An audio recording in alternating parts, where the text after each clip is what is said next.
제23편 다윗의 시.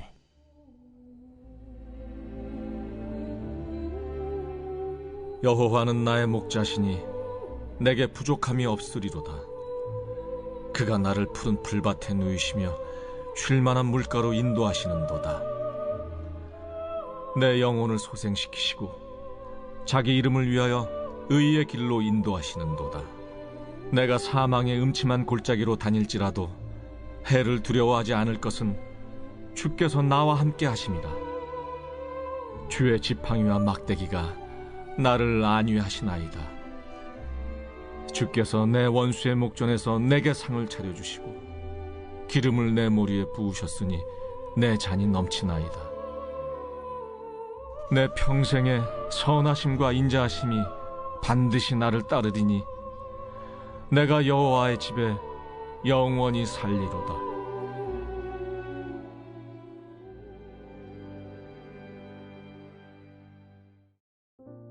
전 세계 크리스천이 가장 좋아하는 말씀이 바로 시편 23편이라고 합니다. 그래서 많은 크리스천들이 외우기도 하죠. 저도 어렸을 때에 교회 학교에서 이 말씀을 외웠습니다. 시편 23편은 여호와는 나의 목자시니로 시작이 됩니다. 주님을 목자로 고백하고 있죠. 예수님께서 요한복음 10장 14절에서 15절에서 이렇게 말씀하셨습니다. 나는 선한 목자라. 내가 내 양을 알고 양도 나를 아는 것이 아버지께서 나를 아시고 내가 아버지를 아는 것 같으니 나는 양을 위하여 목숨을 버리노라. 예수님은 우리의 선하신 목자이십니다. 시편 23편은 선한 목자 되신 주님과 우리의 관계에 관한 내용이죠. 예수님은 선한 목자이시고 우리는 바로 양입니다. 이사야 53장 6절을 보면 우리는 다 양 같다라고 하였습니다. 그렇다면 양은 어떤 특성을 가지고 있을까요? 양은 방향 감각이 없는 동물이에요. 자기들끼리 놔두면 길을 찾지 못하고 이리저리 방황하게 됩니다. 모든 동물들이 자기 집을 쉽게 찾습니다만 양은 그렇지 못합니다. 양은 한마디로 방황하는 존재예요. 다음으로 양은 무력한 존재입니다. 대부분의 동물들에게는 어느 정도는 자기를 지킬 수 있는 보호책이 있습니다. 어떤 동물은 보호색으로, 어떤 동물은 민첩함으로, 아니면 공격할 수 있는 뿔이나 치명상을 줄 수 있는 독을 가지고 있어요.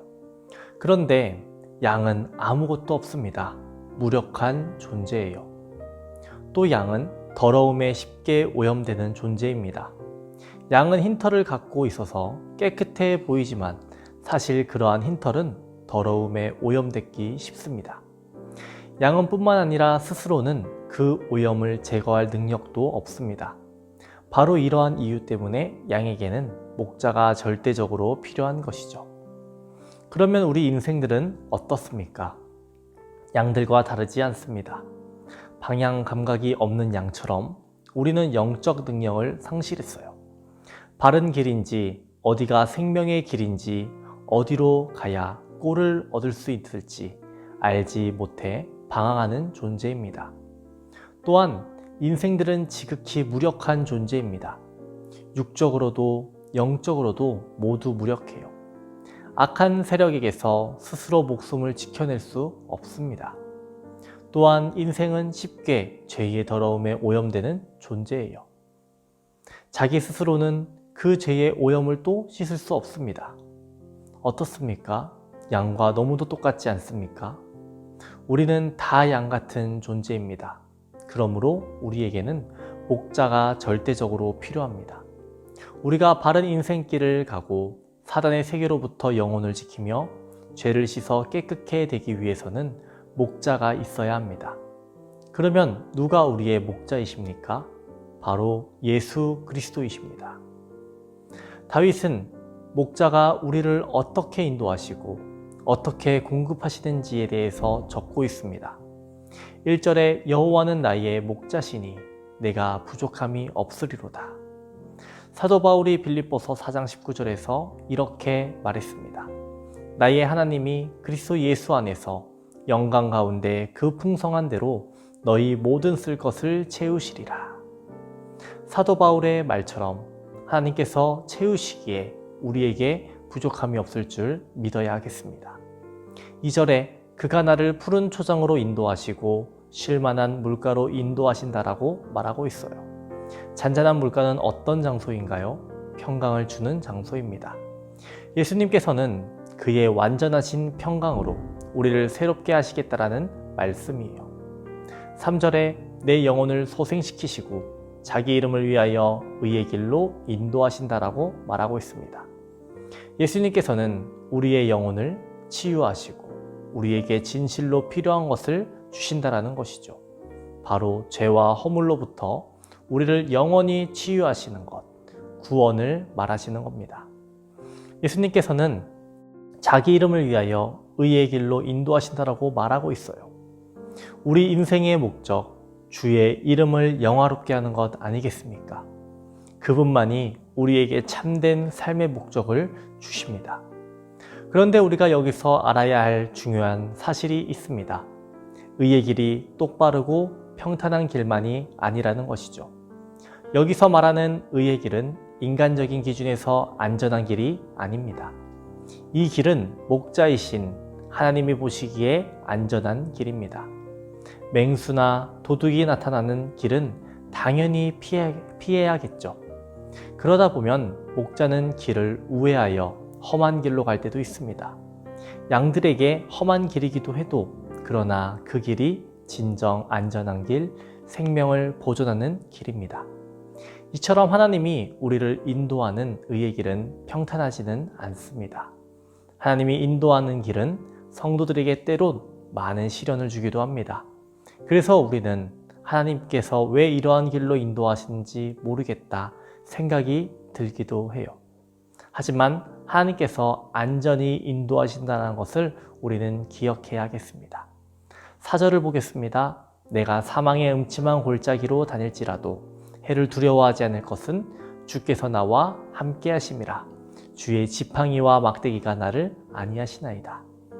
예수님께서 그 어떤 명령보다 가장 많이 하신 명령은 무엇일까요?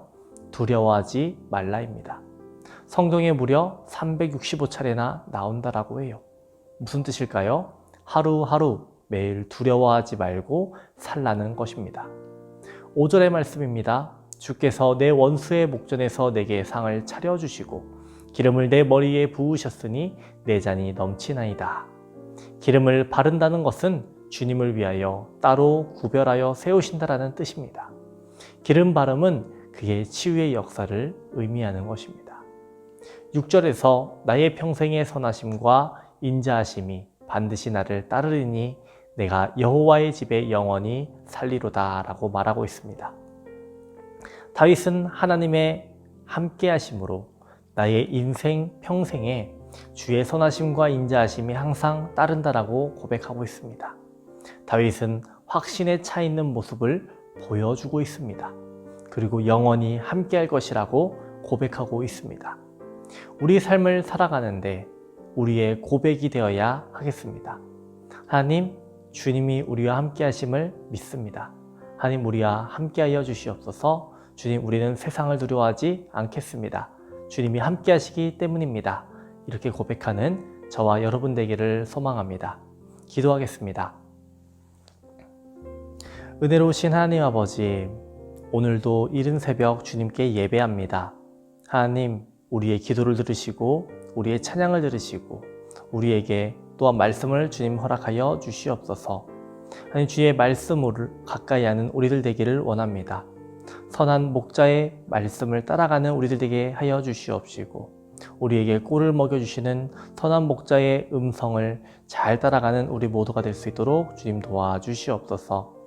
주님의 교회와 성도의 가정과 사업장을 주님 보호하여 주시옵소서. 이 시대가 어렵습니다. 어려움 가운데에 있습니다. 하지만 무너지지 않게 하여 주시옵시고 주님께서 공급하시는 힘과 능력으로 이겨낼 수 있도록 도와주시옵소서. 질병으로 아파하는 성도들이 있습니다. 암으로, 공황장애로, 불면증으로 고통받는 모든 성도들 주님 치료하여 주시옵시고 특별히 신명한 권사님 붙잡아 주셔서 회복이 잘 될 수 있도록 주님 도와주시옵소서. 속히 교회에 나와서 함께 예배할 수 있도록 도와주시옵소서. 앞으로 치료 계획 중에 있는 박서연 청년 주님 붙잡아 주셔서 모든 과정 가운데에 하나님 함께하여 주시옵시고 두려움 떨쳐낼 수 있도록 주님 도와주시옵소서. 하나님의 선한 공급으로 주님 채워주시옵소서. 오늘도 함께 하실 줄 믿습니다. 감사드리며 예수님의 이름으로 기도합니다. 아멘.